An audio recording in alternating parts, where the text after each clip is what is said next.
नमस्कार साथियों, स्वागत है आप सभी का हमारे YouTube चैनल में।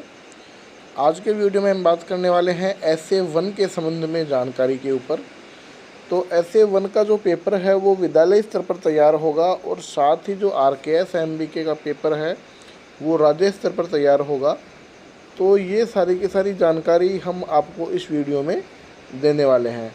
तो साथियों, जैसा कि आप जानते हैं RKS MBK जो कि ऐप है हमारा, वो जो OCR उत्तर पत्रक है उनको स्कैन करके ऑटोमेटिकली उनका आंसर प्रदान करने वाला है। तो इस संबंध में आगे आने वाली जो SA1 है उसके संबंध में हम बात करेंगे। तो सबसे पहले हम बात कर लेते हैं शिविरा पंचांग की। तो यहाँ पर आप स्क्रीन पे देख पा रहे हैं कि मेरे पास एक स्क्रीनशॉट है शिविरा का। तो यहाँ पर जो प्रथम टर्म है वो दे रखा है लगभग 45% सिलेबस का, जो होना है सितंबर 2022 में। तो यहाँ शिविरा के हिसाब से जो SA1 है वो सितंबर में होना है, लेकिन पिछले दिनों एक आदेश और आया था जिसमें ये बताया गया कि जो SA1 है वो नवंबर माह में होने वाला है। उस आदेश के ऊपर हमने वीडियो बनाया था, वो वीडियो मैं आपको डिस्क्रिप्शन में उसका लिंक उपलब्ध करा दूंगा, चाहे तो आप वो भी देख सकते हैं। उस आदेश के हिसाब से ये बताया गया है कि SA1 है वो नवंबर माह में आयोजित होगा। तो अब बात करते हैं पेपर बनाने की। तो पेपर किस किस प्रकार से बनेंगे SA1 के, इस संबंध में जो वेबिनार आयोजन हुआ था गुरुवार शाम 4 से 5 बजे तक, उसमें ये सारा का सारा जो संशय है वो क्लियर कर दिया गया कि SA1 के जो पेपर हैं वो कहाँ बनेंगे। तो यहाँ हम उसकी समरी आपसे शेयर कर रहे हैं। तो सबसे पहले जो SA1 है उसके पेपर विद्यालय स्तर पर तैयार करवाया जाएगा। यहाँ पर देखिए मैं आपको दिखाता हूँ SA1 और RKS MBK के आकलन में क्या अंतर होगा। तो यहाँ SA1 में केवल कक्षा स्तर की दक्षताओं का परीक्षण होगा, परंतु जो RKS MBK के आकलन है उसमें कक्षा स्तर के नीचे की दक्षताओं का भी प्रशिक्षण होगा। अब यहाँ SA1 का जो प्रश्न पत्र है विद्यालय स्तर पर बनेगा, परंतु RKS MBK का आकलन पत्रक विभाग द्वारा हर विद्यालय में उपलब्ध करवाया जाएगा। उसके बाद में RKS MBK आकलन की जो डाटा प्रविष्टि है वो ऐप के माध्यम से फ़ोटो खींचकर डाटा एंट्री के माध्यम से भी हम कर पाएंगे। तो ये बात बताई गई थी जो वेबिनार का आयोजन हुआ था गुरुवार शाम 4 से 5 बजे तक उसमें। उसके बाद में इस वेबिनार में और कौन कौन सी महत्वपूर्ण बातें बताई गई वो हम चर्चा कर लेते हैं समरी में। तो ये लॉन्च किसके लिए होगा, तो यहाँ 3 से 8 तक जो अंग्रेजी, गणित और हिंदी जो शिक्षक पढ़ाते हैं उनके लिए ये लॉन्च किया जा रहा है। उसके बाद में उद्देश्य क्या है, तो इसका उद्देश्य रहेगा शिक्षकों के समक्ष राजस्थान की शिक्षा में बढ़ते कदम कार्यक्रम से संबंधित आने वाली जो शंका है उसके संबंध में ये वेबिनार का आयोजन किया गया था। इसका आयोजन कब किया जाएगा, इसका 7 दिन, हर 7 दिन में इसका आयोजन किया जाएगा। गुरुवार की शाम 4 से 5 बजे तक इसका आयोजन हुआ था। तो देखिए वेबिनार का ये जो विषय है ये हम आकलन कैसे करें, इस संबंध में एक अलग से वीडियो मैंने बना के डाला है अपने चैनल पे, चाहे तो आप वो भी देख सकते हैं। ये जो पैनलिस्ट है उनके बारे में यहाँ दिया गया है। अब देखिए यहाँ RKS MBK आकलन क्या है और किसके लिए है।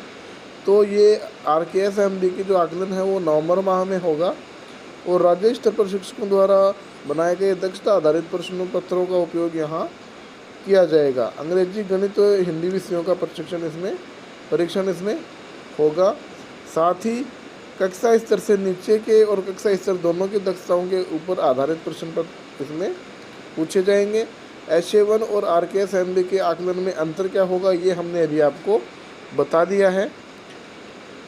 उसके बाद में RKS MBK ऐप की भूमिका क्या रहेगी, तो इस संबंध में जो OCR है, OCR को हम किस प्रकार से फ़ोटो क्लिक करेंगे, किस प्रकार से अपलोड करेंगे, इस बारे में वीडियो के माध्यम से पहले आपको जानकारी दी जा चुकी है। चाहे तो आप चैनल पे जाके उस वीडियो को देख सकते हैं। OCR टेक्निक के हिसाब से फ़ोटो खींचकर इसकी एंट्री की जानी है। उसके बाद में ऐप के अगले चरण के बारे में जो वीडियो है वो चाहे तो आप यहाँ से वॉच कर सकते हैं। ऐप के दूसरे चरण का प्रयोग करना हम कैसे सीखेंगे, तो आकलन से पहले ऐप पर अभ्यास का चरण सक्रिय किया जाएगा 19 अक्टूबर तक। साथ में ही सैंपल पेपर भी प्रदान किए जाएंगे जिसका प्रयोग आप आकलन में फ़ोटो खींच के अपलोड करना सीख सकते हैं। उसके बाद में अभ्यास चरण और RKS MB के आकलन में क्या अंतर होगा, तो नवंबर माह में होने वाले RKS MB के आकलन से पहले होगा, यह अक्टूबर के पूरे महीने चलने वाला है। उसके बाद में 19 अक्टूबर तक सभी विद्यालयों को अभ्यास चरण 18 अक्टूबर तक पूरा करवाने का प्रयास होगा। ये दिवाली के पूर्व छुट्टी तक चलेगा।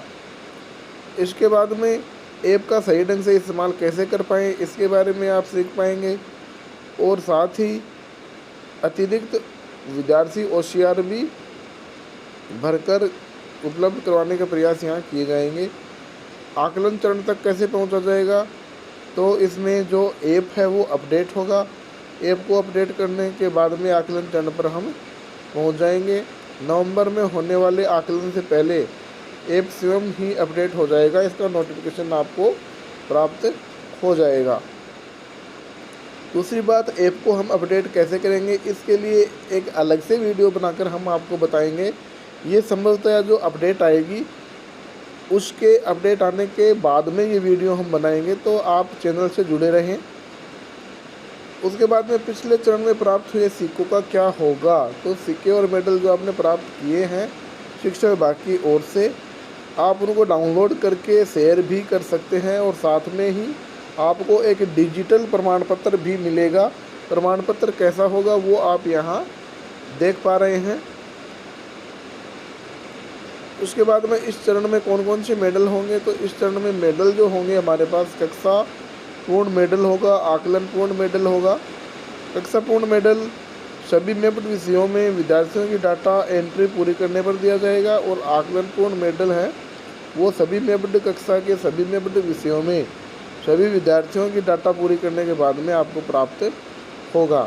किसी कक्षा के एक विषय में सभी विद्यार्थियों की डाटा प्रविष्टि करने के बाद में आपको 100 सिक्के मिलेंगे। उसके बाद में अभ्यास चरण के जो मार्क्स है उसकी प्रविष्टि शाला दर्पण पर करनी होगी, तो इसका उत्तर है कि नहीं, अभ्यास चरण के द्वारा आप ऐप का सही उपयोग करना सीखेंगे और शाला दर्पण पर इसकी कोई भी एंट्री नहीं होगी।